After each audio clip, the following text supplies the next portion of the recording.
there was a bird, and he was a baby bird, and he had just hatched, but he wasn't ready to fly yet. And he looked up, and there was his mom.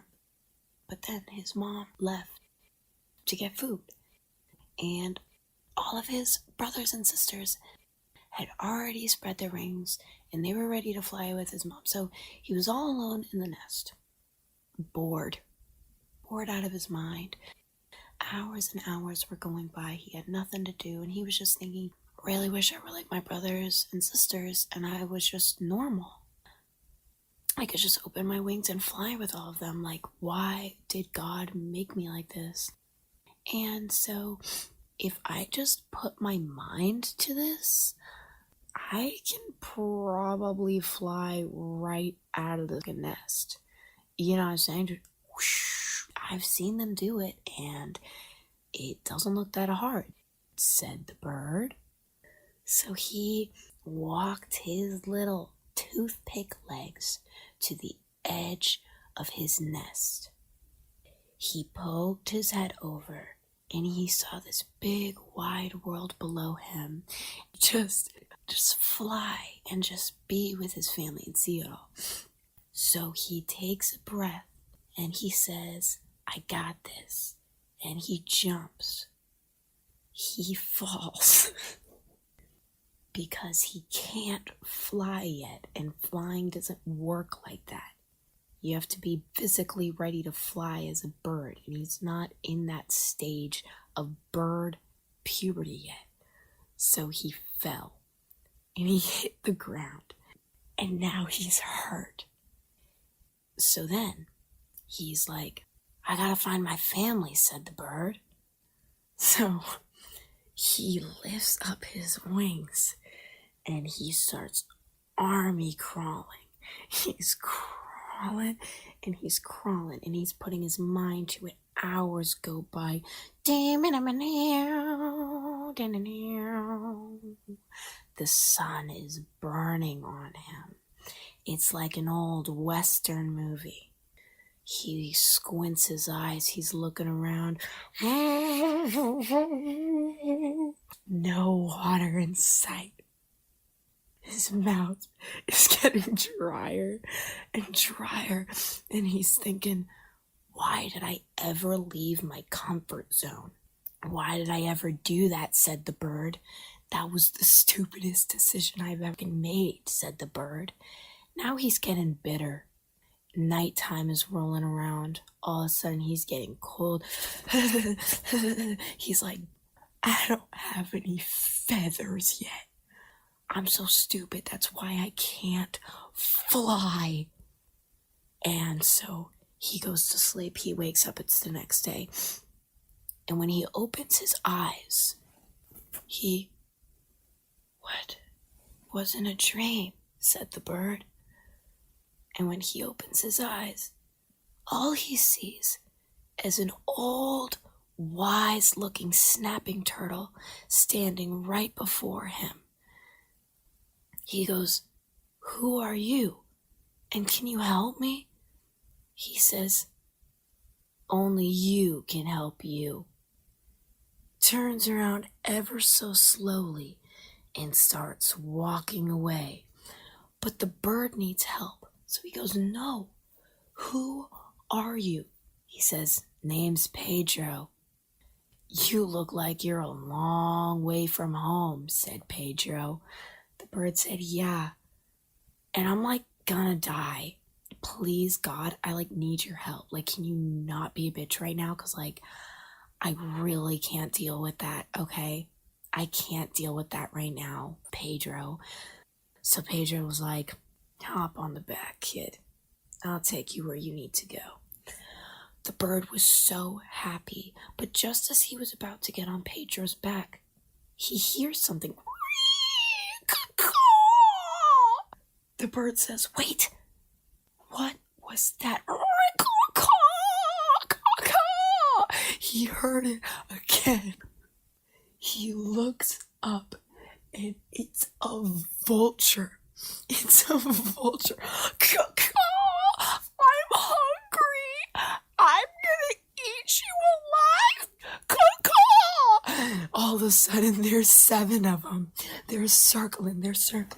So the bird says, Pedro, let me hop on your back. I'm injured because I thought I could fly. Pedro says, what do you mean you thought you could fly? You're an underdeveloped, prepubescent little bird. The bird says, there's no time for this type of talk right now. I know it was stupid. I need to get on your back right now. We have to get out of... I'm hungry. We need to get out of here. So he crawls on to Pedro's back and he's, go. All of a sudden, he realizes that Pedro moves like this. Go, Pedro, we have to... I'm going as fast as I can, my dude. Can't go any faster than... I'm swooping in. I'm gonna eat you. Can't go any faster than this, my dude. Bird is caught. He is flying on a vulture. He just sees Pedro getting smaller and smaller. It went in a flash. He's in shock. What even just happened? His life is moving as a movie scene. He doesn't even hear the sound of the wind anymore. Just silence. He sees himself panning up as if it was a camera angle in a movie. He's just seeing Pedro get smaller and smaller. He's given up. Was it the starvation? Was it the dehydration? We'll never know. As he's flying over what used to be his comforting and beautiful home, he can't help but think back to just 2 days ago when he was a happy, healthy bird. He had just held his mother. He was looking at that same world, yet it was so different. It was filled with so much opportunity, love, adventure, and unknowingness that he was willing to explore. What a world. It was so different, yet exactly the same. If only he had known back then that now he'd be flying on the back of a vulture looking at that exact same world, alone and hungry and about to die. Just then, he gets dropped in his nest. He looks up. He sees the bird. He's ready to die. He sees the clampers getting closer and closer. He doesn't care anymore. He doesn't even know what's going on anymore. Is this heaven? Am I already dead? Said the bird. He looked at the vulture and he spoke out loud. Am I dead? Is this heaven? Said the bird. The vulture didn't say anything. He just looked deeply in his eyes, a look that bird has never quite seen before. And he just stared back. He didn't say anything. He just looked right back at him, lying in his nest. How did that vulture even know where he lived? Was it a guardian angel in disguise? Why did I even think I was gonna die? But all of this just lives in his head, and he just stares into the vulture's eyes.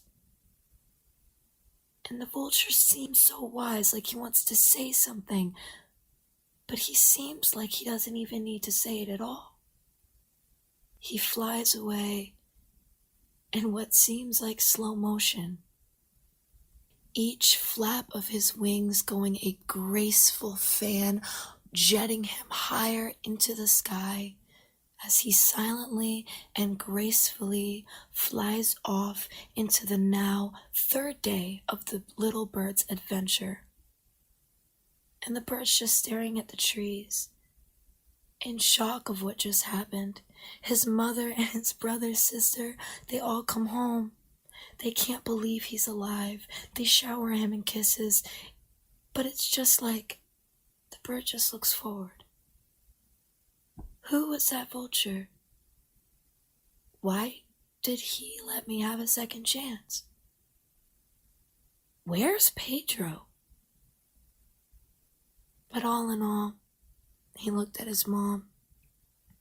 He said, I missed you. And just then, his mother said, little bird, you are ready. You can fly. Look at yourself. Just then, the bird said, what? He looks down at his feathers. He had been so distracted. He looks at his siblings. "I look just like you," said the bird, "covered in beautiful feathers of every single color." He went to that same ledge of the nest, still filled with fear, opened his wings, and he flew. He soared, in fact. And that is the story of the bird.